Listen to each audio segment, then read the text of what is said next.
അനുദിനം ക്യാപ്സ്യൂളിലേക്ക് സ്വാഗതം. ഇന്ന് സംസാരിക്കുന്ന വിഷയം നമ്മുടെ എല്ലാ അഭിമാന താരമായിരുന്ന ശ്രീശാന്തിന് സുപ്രീം കോടതിയിൽ നിന്ന് നേരിട്ട ഒരു തിരിച്ചടിയാണ്. സുപ്രീം കോടതി ഇന്ന് അദ്ദേഹത്തിൻ്റെ ഒത്തുകളി കേസിൻ്റെ അപ്പീൽ പരിഗണിക്കവേ പറഞ്ഞത് ശ്രീശാന്ത് തെറ്റ് ചെയ്തിട്ടുണ്ടെന്നാണ്. എന്താണ് ഈ ഒത്തുകളി സംബന്ധിച്ച വിവരം അറിഞ്ഞിട്ട് ആ സമയത്ത് തന്നെ BCCIയെ അറിയിക്കാത്ത തെറ്റ് അദ്ദേഹം ചെയ്തു. നിശ്ചയമായും ശ്രീശാന്ത് തെറ്റ് ചെയ്തിട്ടുണ്ട് എന്നുള്ളതാണ്. കേസിൻ്റെ മെറിറ്റിലേക്കൊന്നും സുപ്രീം കോടതി കടന്നില്ല എങ്കിൽ പോലും ഈ പരാമർശം ശ്രീശാന്തിനുള്ള ഒരു തിരിച്ചടിയാണ്. നമുക്കറിയാം, വിചാരണ കോടതി ശ്രീശാന്തിനെ വെറുതെ വിട്ടിരുന്നു. ആ വെറുതെ വിട്ടത് കേരള ഹൈക്കോടതിയിലെ ഒരു ഡിവിഷൻ ബെഞ്ച് റദ്ദാക്കുകയും അദ്ദേഹത്തിന് BCCI ആജീവനാന്ത വിലക്കേർപ്പെടുത്തിയത് ശരിവെക്കുകയും ചെയ്തുകൊണ്ട് കേരള ഹൈക്കോടതി ഡിവിഷൻ ബെഞ്ച് വിധിച്ചിരുന്നു. അതിനെതിരെ നൽകിയ അപ്പീലിലാണ് ഇപ്പോൾ സുപ്രീം കോടതി ഇങ്ങനൊരു പരാമർശം നടത്തിയിരിക്കുന്നത്. വാസ്തവത്തിൽ പഞ്ചാബ് കിങ്സ് 11 പഞ്ചാബും രാജസ്ഥാൻ റോയൽസും തമ്മിൽ 2013 നടന്ന IPL മത്സരത്തിലാണ് ഒത്തുകളി വിവാദമുണ്ടായത്.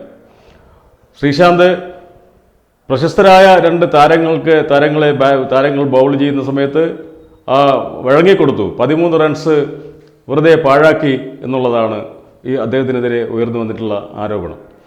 നമ്മുടെ നാട്ടിൽ നിന്ന് നമുക്കറിയാം, വളരെ അഭിമാനത്തോടെ നാമെല്ലാം കണ്ടിരുന്ന ഒരു താരമാണ് ശ്രീശാന്ത്. അദ്ദേഹത്തിൻ്റെ കളി കേരളത്തെ, പ്രത്യേകിച്ചും എത്രയോ ദീർഘകാലത്തിന് ശേഷം അന്താരാഷ്ട്ര തലത്തിൽ കേരളത്തിന് നമുക്ക് അഭിമാനം പകർന്ന ഒരു അന്താരാഷ്ട്ര ക്രിക്കറ്ററായിട്ട് ഉയർന്നു വരുമ്പോഴായിരുന്നു ഈ ഒരു ഒത്തുകളി വിവാദം. ഒത്തുകളി സംബന്ധിച്ച് അതിൻ്റെ എന്താണ് വസ്തുത എന്നുള്ളത് കോടതി പരിശോധിക്കട്ടെ. പക്ഷേ നമ്മൾ കളിയിൽ കാണിക്കേണ്ട മര്യാദ, പ്രത്യേകിച്ചും ഇത്തരം കളിയിൽ, ക്രിക്കറ്റ് പോലുള്ള കളിയിൽ, ക്രിക്കറ്റ് താരങ്ങൾക്ക് എന്തെല്ലാമാണ് നൽകുന്നത്? പ്രശസ്തി മാത്രമല്ല, വൻപിച്ച പണമാണ് നൽകുന്നത്.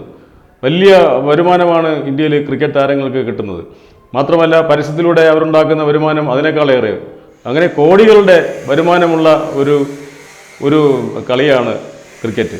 അപ്പോൾ ആ ക്രിക്കറ്റിനെ വ്യഭിചരിക്കുന്ന തരത്തിലുള്ള പെരുമാറ്റം ഒരു കളിക്കാരിൽ നിന്നുണ്ടാവുക എന്ന് പറയുന്നത് വളരെ മോശമാണ്. പ്രത്യേകിച്ചും നമ്മുടെ അഭിമാനം ഇടിഞ്ഞു പോകുന്ന തരത്തിൽ, കേരളത്തിൻ്റെ അഭിമാനം ഇടിഞ്ഞു പോകുന്ന തരത്തിൽ ദേശീയ തലത്തിൽ ചർച്ച ചെയ്യപ്പെട്ട ഒരു വിഷയമാണിത്.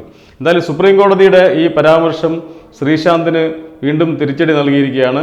ആ ശ്രീശാന്ത് ആജീവനാന്ത വിലക്ക്, ശ്രീശാന്തിൻ്റെ വാദം, ശ്രീശാന്തിന് വേണ്ടി സൽമാൻ ഖുർഷിദ് എന്ന് പറയുന്ന കോൺഗ്രസ് നേതാവും അഭിഭാഷകനുമാണ് സുപ്രീം കോടതിയിൽ ഹാജരായത്. അദ്ദേഹം പറഞ്ഞത് ഇത് വളരെ 5 വർഷത്തെ, പരമാവധി 5 വർഷം വരെ വിലക്ക് കൽപ്പിക്കാവുന്ന കുറ്റം മാത്രമാണ് ശ്രീശാന്ത് ചെയ്തിട്ടുള്ളത്. അതുകൊണ്ട് ആജീവനാന്ത വിലക്ക് എടുത്തു കളയണമെന്നുള്ളതാണ്. എന്തായാലും കോടതി അത് പരിശോധിക്കും. നമ്മളെ സംബന്ധിച്ച് നമ്മുടെ നാട്ടിൽ നിന്ന് അഭിമാനത്തോടെ ഉയർന്നു വന്ന ഒരു കായിക താരം ഈ ഒരു പതനത്തിലേക്ക് വീഴുന്നത് വളരെ ദുഃഖകരമാണ്.